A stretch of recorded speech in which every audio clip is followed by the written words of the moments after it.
Tapping కేసులో కీలక పరిణామం చోటు చేసుకుంది. సుప్రీంకోర్టు ఆదేశాలతో ప్రభాకర్ రావు అమెరికా నుంచి తిరిగి వస్తున్నారు. ఈ నెల 5న విచారణకు హాజరవుతానని దర్యాప్తు బృందానికి ప్రభాకర్ రావు సమాచారం ఇచ్చారు. దర్యాప్తునకు పూర్తిగా సహకరిస్తానంటూ సుప్రీంకోర్టుకు అండర్ టేకింగ్ లెటర్ రాసిచ్చారు. One time entry passport అందిన వెంటనే ప్రభాకర్ రావు ఇండియాకు రానున్నారు. పాస్పోర్టు అందిన 3 రోజుల్లో ఇండియాకు రావాలని సుప్రీంకోర్టు ఆదేశాలు జారీ చేసింది.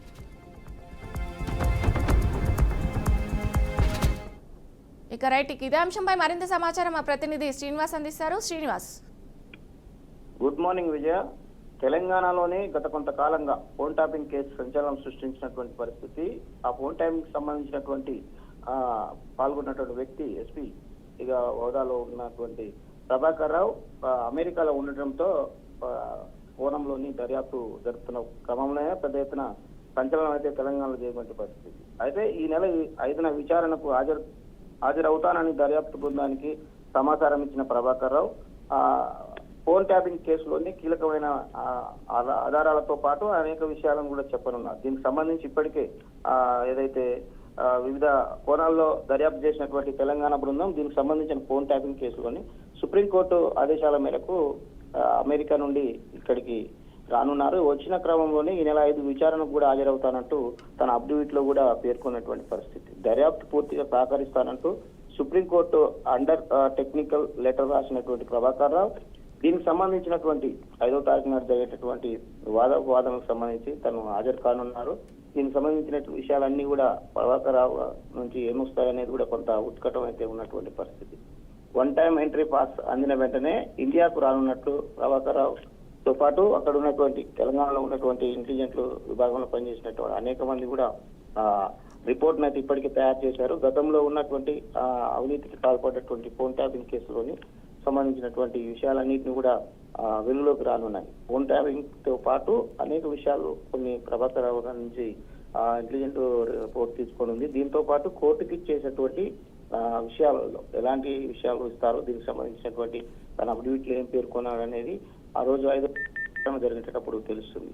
పాస్పోర్ట్ అందిన 3 రోజుల్లోనే ఇండియాకు రావాల్సిందిగా సుప్రీంకోర్టు ఆదేశించింది. దీనికి సంబంధించి 14 నెలలుగా అమెరికాలో తలదాచుకున్న ప్రభాకర్ రావు ఈ నెల 5న విచారణకైతే హాజరైనట్లు సుప్రీంకోర్టుకు ఒక లెటర్ అయితే పెట్టుకున్నాడు. దీనికి సంబంధించినటువంటి విషయాలను కూడా ఇప్పటికీ కీలక ఆదేశాలు జారీ చేశారు. దీనికి సంబంధించిన విషయాలు కూడా మరో కొన్ని విషయాలు 5వ తారీఖు నాడు ఆ కోర్టుకు వెలువడనున్నటువంటి పరిస్థితి. Vijay, thank you Srinivas.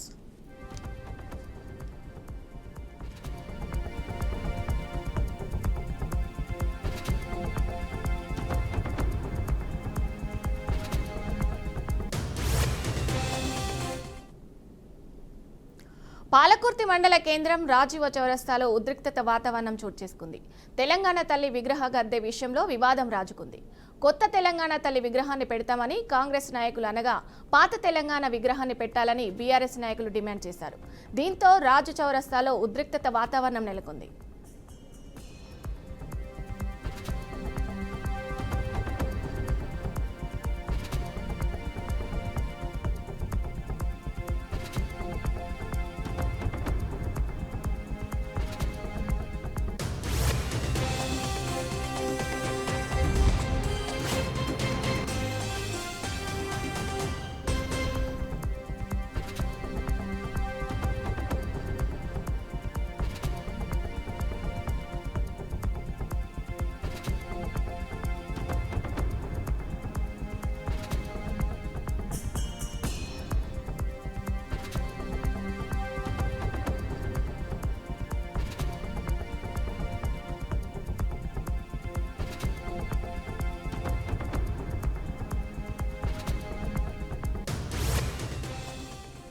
పాలకుర్తి మండల కేంద్రం రాజీవ చౌరస్తాలో ఉద్రిక్తత వాతావరణం చోటు చేసుకుంది. తెలంగాణ తల్లి విగ్రహ గద్దె విషయంలో వివాదం రాజుకుంది. కొత్త తెలంగాణ తల్లి విగ్రహాన్ని పెడతామని కాంగ్రెస్ నాయకులు అనగా పాత తెలంగాణ విగ్రహాన్ని పెట్టాలని బీఆర్ఎస్ నాయకులు డిమాండ్ చేశారు. దీంతో రాజు చౌరస్తాలో ఉద్రిక్తత వాతావరణం నెలకొంది.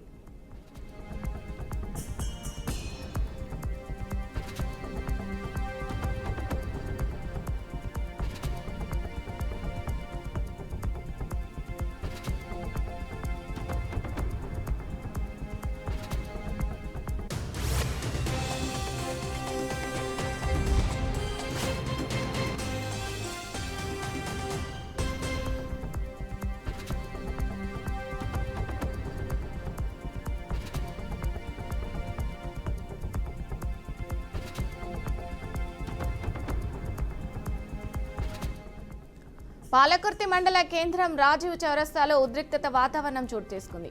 తెలంగాణ తల్లి విగ్రహ గద్దె విషయంలో వివాదం రాజుకుంది. కొత్త తెలంగాణ తల్లి విగ్రహాన్ని పెడతామని కాంగ్రెస్ నాయకులు అనగా పాత తెలంగాణ విగ్రహాన్ని పెట్టాలని బీఆర్ఎస్ నాయకులు డిమాండ్ చేశారు. దీంతో రాజు చౌరస్తాలో ఉద్రిక్తత వాతావరణం చోటు చేసుకుంది. రైట్, ఇదే అంశంపై మరింత సమాచారం మా ప్రతినిధి సాల్మన్ అందిస్తారు. సాల్మన్. విజయ, జనగామ జిల్లా పాలకుర్తి నియోజకవర్గంలో బీఆర్ఎస్ కాంగ్రెస్ మధ్య వర్గపోరు మరొకసారి బయటపడ్డది. గత మాజీ మంత్రి ఎర్రబెల్లి దయాకర్ రావు అంబేద్కర్ జయంతి రోజున తెలంగాణ తల్లి విగ్రహాన్ని ఏర్పాటు చేశారు. దీనికి సంబంధించి మళ్ళీ ఆ రోడ్డు వెడల్పులో భాగంగా ఆ యొక్క తెలంగాణ తల్లి విగ్రహాన్ని తీసి పక్కన పెట్టారు. ఆ యొక్క విగ్రహాన్ని నేరుగా పోలీస్ స్టేషన్ తరలించారు. ఆ తర్వాత కొత్త విగ్రహాన్ని, అంటే గతంలో బీఆర్ఎస్ ప్రభుత్వ హాయంలో ఆ యొక్క తెలంగాణ తల్లి విగ్రహాన్ని ఏర్పాటు చేశారు. కాంగ్రెస్ ప్రభుత్వం వచ్చిన తర్వాత దాన్ని ఆ రూపురేఖలు మార్చి కొత్తగా మరి ఒక విగ్రహాన్ని ఏర్పాటు చేశారు. అదే విగ్రహాన్ని కాంగ్రెస్ పార్టీ అధికారంలోకి వచ్చిన తర్వాత ఆ యొక్క విగ్రహాన్ని తీసి ఈ యొక్క విగ్రహాన్ని పెట్టేందుకు మాత్రం వారు సన్నద్ధమయ్యారు. దీన్ని గ్రహించిన బీఆర్ఎస్ పార్టీ నాయకులు గతంలో మేము పెట్టిన విగ్రహాన్ని ఎందుకు తీస్తున్నారు, ఖచ్చితంగా ఆ పాత విగ్రహమే ఉండాలి, ఈ కొత్త విగ్రహాన్ని పెట్టొద్దని కొంత వారి మధ్యలో కొంత ఘర్షణ వాతావరణం చోటు చేస్తుంది. ఆ యొక్క పాలకుర్తి రాజీవ్ చౌరస్తాలో ఖచ్చితంగా ఈ యొక్క బీఆర్ఎస్ శ్రేణులను కాంగ్రెస్ ప్రభుత్వం ఖచ్చితంగా కక్షపూరితంగానే ఈ యొక్క విగ్రహాన్ని తీసివేసిందని ఆరోపిస్తున్నారు. దీనికి సంబంధించి సోషల్ మీడియా ఆ యొక్క మండల కోఆర్డినేటర్ గోపిని కూడా పోలీసులు అరెస్టు చేశారు. దీనికి సంబంధించి వర్ధనపేట ఏసీపీ నర్సయ్య, తర్వాత పవన్ కుమార్, ఈ యొక్క ఎస్ఐ పవన్ కుమార్ ఆధ్వర్యంలో బీఆర్ఎస్ పార్టీ శ్రేణులను మాత్రం కొంత ఇది ఆందోళనకు గురి చేశారు. ఖచ్చితంగా ఈ యొక్క పాలకుర్తి ఎమ్మెల్యే యశస్విని రెడ్డి, అదేవిధంగా పాలకుర్తి నియోజకవర్గ ఇన్ఛార్జి ఝాన్సీ రెడ్డి నేరుగా పోలీస్ స్టేషన్ కి వచ్చి బీఆర్ఎస్ పార్టీ శ్రేణుల పైన కేసు పెట్టాలని పోలీసుల మీద ఒత్తిడి తెచ్చారు. అదే ఒత్తిడిలో భాగంగా ఆ యొక్క కోఆర్డినేటర్ పైన కేసు నమోదు చేశారు.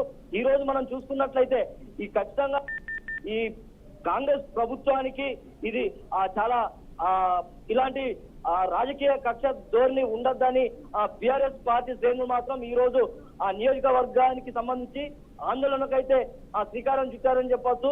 ఈ రోజు ఎక్కడైతే విగ్రహం గతంలో ఉందో అదే విగ్రహాన్ని ఖచ్చితంగా అదే విగ్రహాన్ని పెట్టాలి, తెలంగాణ తల్లి విగ్రహాన్ని పెట్టాలి, కొత్తగా రూపురేఖలు మార్చిన విగ్రహాన్ని ఎందుకు పెడుతున్నారు అనేది కొంత ఘర్షణ వాతావరణం చోటు చేసుకుంది. ఖచ్చితంగా ఈ రోజు ఆ యొక్క మండల పార్టీ ఆధ్వర్యంలో బంధు పిలిపివ్వడానికైనా వీళ్ళు సిద్ధంగా ఉన్నారు, ధర్నాలు చేయడానికి సిద్ధంగా ఉన్నారు. ఖచ్చితంగా ఈ యొక్క కాంగ్రెస్ పార్టీకి చెంప చెట్టులా అనిపించే విధంగా అదే విగ్రహాన్ని ఏర్పాటు చేయాలని వీరు కలెక్టర్ కూడా ఫిర్యాదు చేసేందుకు మాత్రం వెళ్తున్నారు. ఖచ్చితంగా ఇది ఆ యొక్క రాజకీయ, అంటే గతంలో చూసినట్లయితే దయాకర్ రావు ఆ యొక్క ఝాన్సీ రెడ్డిని పోటీ చేయకుండా కొంత ఇబ్బందులకు గురి చేశాడు అనేది ఆ యొక్క కక్షపూరితంగా దయాకర్ రావు ఏర్పాటు చేసిన ఆ యొక్క విగ్రహాన్ని ఖచ్చితంగా తీసివేసి కొత్త విగ్రహాన్ని పెట్టేందుకు మాత్రం అక్కడ కాంగ్రెస్ పార్టీ సిద్ధమవుతుందని చెప్పొచ్చు. Okay, thank you Salman.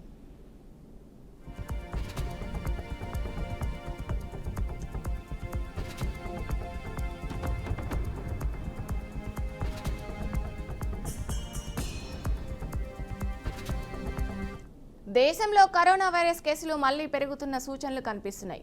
గత కొద్ది రోజులుగా యాక్టివ్ కేసుల సంఖ్య క్రమంగా పెరుగుతుండగా గత 24 గంటల్లో 4 ఈ మహమ్మారి కారణంగా మరణించారు. దీంతో అధికార వర్గాల పరిస్థితిని నిశితంగా పర్యవేక్షిస్తున్నారు. అయితే ప్రస్తుతం ఇన్ఫెక్షన్ల తీవ్రత తక్కువగా ఉందని ఆందోళన చెందాల్సిన అవసరం లేదని నిపుణులు భరోసా ఇస్తున్నారు. దేశంలో మొత్తం 3,395 యాక్టివ్ కరోనా కేసులు నమోదయ్యాయి. గత 24 గంటల వ్యవధిలో కొత్తగా 685 మందికి వైరస్ సోకినట్లు నిర్ధారణ అయింది. ఇదే సమయంలో ఢిల్లీ, కేరళ, కర్ణాటక, ఉత్తరప్రదేశ్ రాష్ట్రాల్లో ఒక్కొక్కరు చొప్పున మొత్తం 4 వ్యక్తులు మరణించినట్లు అధికారిక గణాంకాలు వెల్లడిస్తున్నాయి. మే 22న దేశంలో 257 యాక్టివ్ కేసులు ఉండగా ఆ సంఖ్య మే 26 నాటికి 1010కి చేరింది. ఇప్పుడు ఆ సంఖ్య మరింత పెరిగే అవకాశం ఉన్నట్లు కనిపిస్తుంది. మొత్తం 3,395కి చేరుకుంది.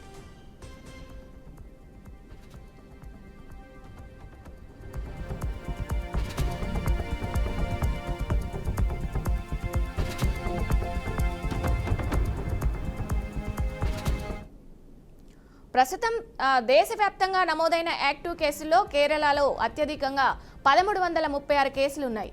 ఆ తర్వాత మహారాష్ట్రలో 467, ఢిల్లీలో 375, గుజరాత్లో 265, కర్ణాటకలో 234, పశ్చిమ బెంగాల్లో 205, తమిళనాడులో 185, ఉత్తరప్రదేశ్లో 117 యాక్టివ్ కేసులు నమోదయ్యాయి.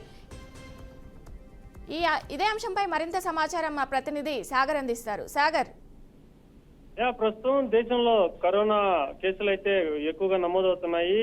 గత వారం రోజుల క్రితం 1000 కేసులుగా ఉన్న కేసులు ప్రస్తుతం దేశవ్యాప్తంగా కూడా సుమారుగా 3000 కేసులు అయితే దాటిన పరిస్థితి. గత 24 గంటల్లో కూడా ఈ కరోనా మహమ్మారితో 4 చనిపోయినట్టు మనకి రికార్డులు కూడా చెప్తున్నాయి. దీంతో మొత్తం మీద దేశవ్యాప్తంగా కరోనా మళ్ళీ అడగలుపుతుందని చెప్పవచ్చు. ఎప్పుడైతే 2021లో దారుణమైన పరిస్థితులు ఎదుర్కొన్న తర్వాత నాటి కరోనా వైరస్ అది వచ్చిన వేరియంట్ కావచ్చు, అది వచ్చిన వైరస్ అంటే ఒమిక్రాన్ వైరస్ ద్వారా విపరీతమైన మరణాలు జరిగాయి. వేల మందికి, లక్షల మంది చనిపోవడం జరిగింది. ఈ క్రమంలోనే ప్రస్తుతం మనకి ఎటువంటి వైరస్లు ఉన్నాయి, ఈ వైరస్లు ఏ రకం చూస్తుంటే ప్రస్తుతం LF7, అలాగే XFG, అలాగే JN1, NB1, 8.1 అనే 4 రకాల ఇది ఒమిక్రాన్ కి సబ్ వేరియంట్లుగా చెప్పవచ్చు. ఈ సబ్ వేరియంట్ల ద్వారానే ప్రస్తుతం అయితే కరోనా మొత్తం కూడా దేశవ్యాప్తంగా వ్యాప్తి చెందుతుందని చెప్పొచ్చు. మొత్తం మీద దేశవ్యాప్తంగా ఎక్కువ కేసులు కూడా కేరళలో నమోదవుతున్న పరిస్థితి ఉంది. కేరళలో ఇప్పటికే మొదట యాక్టివ్ గా అయితే మొదట తక్కువ కేసులు ఉన్నాయి, కానీ ఇప్పుడు వేలలో నమోదవుతున్నాయి. మొత్తం మీద కేరళలో చూసుకుంటే సుమారుగా 685 పైనే కేసులు నమోదైనట్టు మనకి మెడికల్ రికార్డ్స్ చెప్తున్నాయి. అలాగే తర్వాత మహారాష్ట్ర, ఢిల్లీ, అలాగే కర్ణాటక, ఉత్తరప్రదేశ్ రాష్ట్రాల్లో కూడా కేసులు అయితే నమోదవుతున్న పరిస్థితి. ప్రస్తుతం ఈ 1 వీక్ లోపల చనిపోయిన 4 కూడా ఢిల్లీ వాసి ఒకరైతే, కేరళ, కర్ణాటక, ఉత్తరప్రదేశ్ రాష్ట్రాలకు సంబంధించిన ఒక్కొక్కరు కూడా చనిపోవడం జరిగింది. మే 22వ తేదీ దేశంలో మొత్తం మీద 257 యాక్టివ్ కేసులు ఉండగా ప్రస్తుతం ఆ సంఖ్య అంటే మొదట 2 డిజిట్స్ కావచ్చు, 3 సంఖ్యలు కావచ్చు, ఇప్పుడైతే ప్రస్తుతానికి వేల సంఖ్యలు అంటే 4 డిజిట్స్ కూడా వెళ్ళిపోయిన పరిస్థితి. సో మొత్తం మీద అప్పటికే దీనిపైన ఇటు అంతర్జాతీయ మెడికల్ కావచ్చు, లేదంటే దేశానికి సంబంధించిన ఆరోగ్య శాఖ నిశ్చితంగా పరిశీలిస్తున్న పరిస్థితి. ఇప్పటికే దేశవ్యాప్తంగా ఆయా రాష్ట్రాలకు కూడా కొన్ని నోటీసులు అయితే జారీ చేయడం జరిగింది. ఎక్కడైతే అధికంగా కరోనా కేసులు ఉంటున్నాయో వాళ్ళంతా కూడా అప్రమత్తంగా ఉండాలని, గతంలో చూసుకున్నట్టు కూడా కరోనా కేసులు సోకినప్పుడు క్వారంటైన్ లో ఉంచడం కానీ, లేదంటే ఆ చుట్టుపక్కల ప్రాంతాల వాళ్ళ వ్యక్తులకు దూరంగా ఉండడం కానీ, ముఖ్యంగా కూడా ప్రజలు అంటే మాస్కులు ధరించడం, ఎక్కడైనా కోవిడ్ లక్షణాలు ఉన్నప్పుడు అతనికి సరైన ట్రీట్మెంట్ విధించడం, ఇవన్నీ చేయడం వల్ల కరోనాను కొంతవరకు నిలుపుదల చేయవచ్చు. అలాగే ముఖ్యంగా ఇప్పుడైతే కరోనా వేరియంట్లు గతంలో పోల్చుకుంటే కాస్త ఆ ట్రాన్స్ఫరెన్స్ తక్కువగా ఉంది, ఆ ప్రభావం తక్కువగా ఉంది కాబట్టి కొన్ని ప్రికాషన్స్ తీసుకోవాల్సిన పరిస్థితి ఉంది. Thank you Sagar.